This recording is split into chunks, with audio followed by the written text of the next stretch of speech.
Hi నిన్న what a match అండి ఉప్పల్ స్టేడియంలో జరిగింది. ఎక్సలెంట్ అండి. అసలుకి ఎవరు ఊహించలేదు.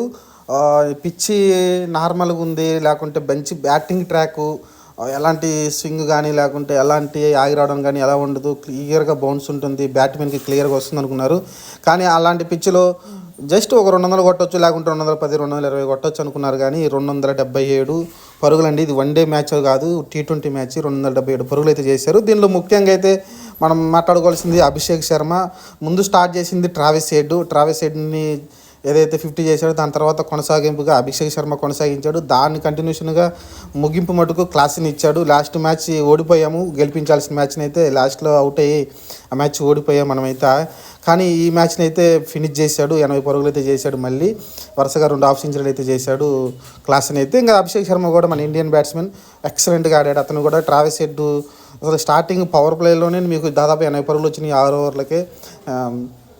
ఎక్స్ట్రాడినరీ. మనం ముందే అనుకున్నాం 240 230 ఈజీగా వస్తాయి అనుకున్నాం. కానీ 277 పరుగుల దాకా అయితే క్లాస్ని తీసుకెళ్ళగలిగాడు మ్యాచ్ని అయితే అక్కడ దాకా. ఇంకా ఇది వరల్డ్ రికార్డ్ అండి. ఇప్పుడు ఎందుకంటే ఏ ఫ్రాంచైజీ కూడా ఇప్పుడు ఐపీఎల్ చరిత్రలోనే కదా, ఐపీఎల్ చరిత్రలో 243 పరుగులు ఆర్సీబీ పేరు మీద ఉంది.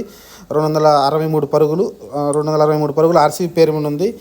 కానీ దాన్ని అయితే దాటేశారు మన ఎస్ఆర్హెచ్ అయితే. 277 పరుగులు అయితే చేసింది.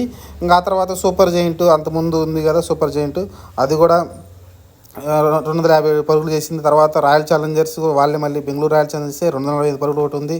మళ్ళీ సూపర్ కింగ్స్ కూడా మళ్ళీ 240 పరుగులు. అంటే ఇంతకుముందు చేసిన వాళ్ళు ఎవరైతే ఉన్నారో హైయెస్ట్ 100 వాటన్నిటిని దాటేసింది. హైయెస్ట్ వచ్చేసి ఇప్పటివరకు ఐపీఎల్లో ఇదే. ఇంకా దీన్ని దాటాలంటే చాలా కష్టం. ఇంకా ఏదైతే ప్రీమియర్ లీగ్స్ చాలా జరుగుతున్నాయో, బిగ్ బాస్ కావచ్చు, కరేమిలియా కావచ్చు, సౌత్ ఆఫ్రికా కావచ్చు, అలానే బంగ్లాదేశ్, అలానే పాకిస్తాన్, ఇలా చాలా రకరకాల ప్రీమియర్ లీగ్స్ జరుగుతూ ఉన్నాయి. కానీ ఎక్కడ కూడా ఇంత హై స్కోర్ లేదు. ఇదే హై స్కోరు జరుగుతున్న వరల్డ్లో జరుగుతున్న T20 మ్యాచ్లు అన్నిటి కూడా హైయెస్ట్ ఇదే ప్రీమియర్ లీగ్స్లో. కాబట్టి ఇది కొత్త రికార్డు సృష్టించారనుకోవచ్చు ఎస్ఆర్హెచ్ టీం అయితే. ఇంకా దీనికి పోటాపోటీగా అయితే మళ్ళీ అక్కడ ముంబై ఇండియన్స్ ఏం తక్కువ తినలేదు. ఎందుకంటే వాళ్ళు ఏదో 200 210 దాకా వస్తారనుకుంటే, కొంచెం మంచి ఒక 50 పరుగులు మార్జిన్తో గెలుస్తారనుకుంటే 31 పరుగులతో అయితేనే మనం మ్యాచ్ అయితే గెలిచాము. ముంబై ఇండియన్స్ కూడా దాదాపు 246 పరుగుల దాకా అయితే వచ్చారు వాళ్ళు. దీన్ని ముంబై ఇండియన్స్ ఓడిపోవడానికి నాకు తెలిసి హార్దిక్ పాండే కారణం అనుకుంటున్నాను. ఎందుకంటే అతను వీరులాగా వచ్చేసి అయితే 20 బాల్లో 24 కొట్టాడు. అందరూ 250 స్ట్రైక్ రేట్తో ఆడుతుంటే అతనైతే మరీ తక్కువ స్ట్రైక్ రేట్తో ఆడాడు. ఎందుకంటే అక్కడే డిఫరెన్స్ అనిపించింది నాకైతే. లేకుంటే వాళ్ళు కూడా నియర్ వచ్చేసేవాళ్ళు, చాలా క్లోజ్గా వచ్చేవాళ్ళు మ్యాచ్కి అయితే. ఎందుకంటే హార్దిక్ పాండే ఇంతకుముందు 7వ ప్లేస్లో వచ్చాడు. నాకు తెలిసి టిమ్ డేవిడ్ని పైకి పంపించుంటే టిమ్ డేవిడ్ మంచిగా ఆడాడు. ఎందుకంటే తక్కువ బాల్లోనే మంచి స్కోర్ అయితే చేయడం చూసాం. 40 50 40 ప్లస్ స్కోర్ అయితే చేయడం చూసాం. తక్కువ బాల్లో 200 పైన స్ట్రైక్ రేట్తో మెయింటైన్ చేసుకుంటూ ఆడి వచ్చాడు. అతను కొంచెం అప్ ది ఆర్డర్ పంపించుంటే బాగుండేది. హార్దిక్ పాండే కొంచెం దిగొచ్చుంటే తిలక్ వర్మ వాళ్ళిద్దరు మంచి కాంబినేషన్లో ఇంకా కొంచెం ఎస్ఆర్హెచ్ని భయపెట్టే విధంగా దగ్గరకు వచ్చేవాళ్ళు ఉండేవాళ్ళు. కానీ హార్దిక్ పాండే అయితే అంత స్లోగా ఆడడం చాలా ఇబ్బంది కలిగిపోయింది. అందుకే మ్యాచ్ ఓడిపోయింది అనుకుంటాను. ఆల్మోస్ట్ అంత టార్గెట్ని కష్టం చేంజ్ చేయడం ఎస్ఆర్హెచ్ కూడా అందుకే ధీమాగా ఉంది. ఎక్కడ కూడా ఇబ్బంది పడలేదు. తిలక్ వర్మ మళ్ళీ ఇండియన్ బ్యాట్స్మెన్ ఎక్సలెంట్గా ఆడాడు. అతను కూడా 64 పరుగులతో అయితే విజృంభించాడు అనుకోవచ్చు. ఆ మ్యాచ్ని అక్కడ దాకా తీసుకొచ్చాడు, మ్యాచ్ గెలిపించేంత పని చేశాడు తిలక్ వర్మ అయితే. ఇంకా ఆ తర్వాత ఇషాంత్ కిషన్ కూడా మంచి స్టార్టప్ ఇచ్చాడు.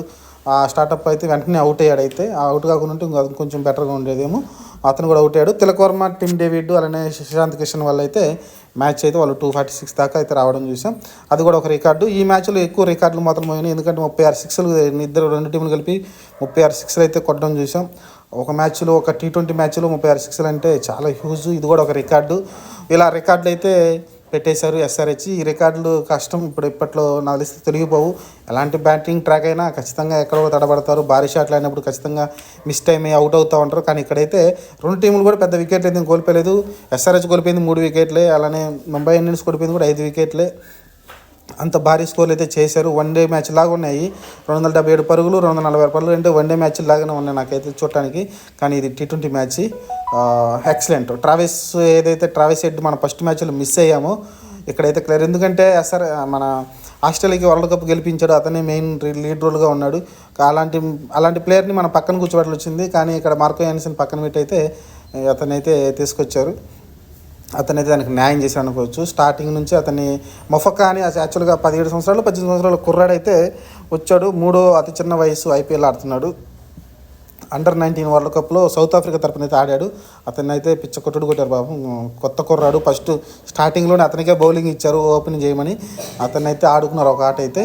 ఇది ఓవరాల్గా ఈ మ్యాచ్లో బౌలర్స్ గురించి మాట్లాడడానికి ఏమి లేదండి. ఇక్కడ ఇంకా అందరైతే 277 పరుగులు 240 అంటే అందరూ గట్టిగానే వాయించినట్టు బౌలర్స్ అందరినీ కూడా ఎందుకు ఈ మ్యాచ్ ఆడామనుకుంటారు వాళ్ళు అయితే. కానీ ఈ మ్యాచ్లో కూడా బెస్ట్ అకాడమీతో వేసిన వాళ్ళు ఇద్దరే ఉన్నారు. అది ఒకటి బుమ్రా వచ్చేసి ఒక ఓవర్గా 9 పరుగులు ఇచ్చారు. 9 పరుగులు అంటే ఈ మ్యాచ్లో గొప్ప అనుకోవచ్చు. స్టార్టింగ్ 2 ఓవర్లు అసలు బౌండరీ వేయలేదు. ఒక పక్కన అందరినీ బౌండరీలు కొడుతున్నారు, కానీ బుమ్రాని అయితే చాలా జాగ్రత్తగా ఆడారు. కానీ 3వ ఓవర్లో అయితే క్లాస్ని వదిలిపెట్టలేదు. క్లాస్ని అయితే బౌండరీ 6 తోటి అయితే బుమ్రాని కూడా కొట్టడం చూసాం. ఆ తర్వాత ప్యాట్ కమిన్స్ ఎస్ఆర్ఎస్ తరపున అయితే అతను కూడా 8.8 ఇచ్చాడు పర్ ఓవర్కి అయితే. అతను కూడా చాలా 2 వికెట్లు కూడా తీయడం, ముఖ్యమైన వికెట్లు తిలక్ వర్మది అలానే రోహిత్ శర్మ వికెట్ అయితే తీయడం చూసాం. ఇద్దరు మెయిన్ ప్లేయర్స్ని అయితే అవుట్ చేశాడు ప్యాట్ కమిన్స్ని అయితే. వీళ్ళిద్దరే కొంచెం సీనియర్ బౌలర్స్ కాబట్టి కొంచెం జాగ్రత్తగా ఆడారు, అలానే జాగ్రత్తగా కూడా వేశారు వీళ్ళైతే బౌలింగ్ అయితే. వీళ్ళిద్దరు మినహాయించి మిగతా వాళ్ళందరూ కూడా 10 పైన అయితే రన్స్ ఇచ్చారు పర్ ఓవర్కి అయితే. ఇది ఓవరాల్గా చూద్దాం. మరి ఎస్ఆర్హెచ్కి అయితే ఒక విజయం అయితే వచ్చింది, కానీ ఇంకా కొంచెం మార్జిన్ ఎక్కువ వచ్చుంటే బాగుండేది. ఎందుకంటే రన్ రేట్ ముఖ్యమవుద్ది. నెక్స్ట్ మ్యాచ్లు జరగబోయేది క్లోజ్కి వచ్చినప్పుడు ఐపీఎల్ ఎండింగ్స్ వచ్చేసరికి రన్ రేట్ చాలా ముఖ్యమవుద్ది. కానీ ఇలాంటి మ్యాచ్లు రన్ రేటు వాళ్ళు 200 లోపే అలౌట్ చేయాల్సింది, అంటే అలౌట్ చేయకపోయినా కనీసం 200 లోపు కట్టడి చేయాల్సింది. కానీ ఆ పిచ్ అలా ఉంది. మన బ్యాట్స్మెన్స్ కూడా ఆడారు కాబట్టి ఎస్ఆర్హెచ్ తరఫున ఇద్దరు సమన్వయం చేశారు. నేను అనుకోవటం హార్దిక్ పాండ్యా వాళ్ళే మ్యాచ్ ఓడిపోయింది నేనైతే చెబుతున్నా. ఎందుకంటే అతను 20 పరుగులు 20 బాల్స్లో 24 కొట్టడం ఏంటి అలాంటి పిచ్ పైన. ఇంకా మనం అండర్ డాగ్గా ఉన్న మార్కర్ మర్చిపోయాం. యాక్చువల్గా మార్కర్ అయితే యాంకర్ రోల్గా నిలబడ్డాడు ఒక పక్కన అయితే. ఎందుకంటే ఒక పక్కన అభిషేక్ శర్మకి సపోర్ట్గా నుంచున్నాడు, సింగిల్ తీసి అభిషేక్ శర్మకి సింగిల్ ఇచ్చాడు. అలానే మళ్ళీ తర్వాత వచ్చిన ఈ క్లాసిన్కి కూడా ఒక సింగిల్ తీసి ఇవ్వడం చూసాం. అలా అయితే అతనైతే సహకారం అందించుకుంటూ వచ్చాడు. యాంకర్ ఒక సైడ్ కూర్చొని అతను కూడా 150 స్ట్రైక్ కొడితే ఆడడం చూసాం. అంత ఈజీగా లేదు, 40 పరుగులు చేశాడు, కానీ ఇంత 150 స్ట్రైక్ కొడితే ఆడాడు, మంచిగానే ఆడినట్టే. కాబట్టి మంచి యాంకర్ రోల్ అయితే పోషించాడు. ఒక పక్కన వికెట్ పడకుండా అయితే వాళ్ళు ఫాస్ట్గా ఆడుతుంటే ఇతనైతే చూస్తూ ఉన్నాడు ఒక ఎండ్లో అయితే. ఇది ఓవరాల్గా చూద్దాం. మరి ఇలాంటి మ్యాచ్లు ఇంకా చాలా రాబోతున్నాయి తెలుస్తుంది. సబ్స్క్రైబ్ చేయండి.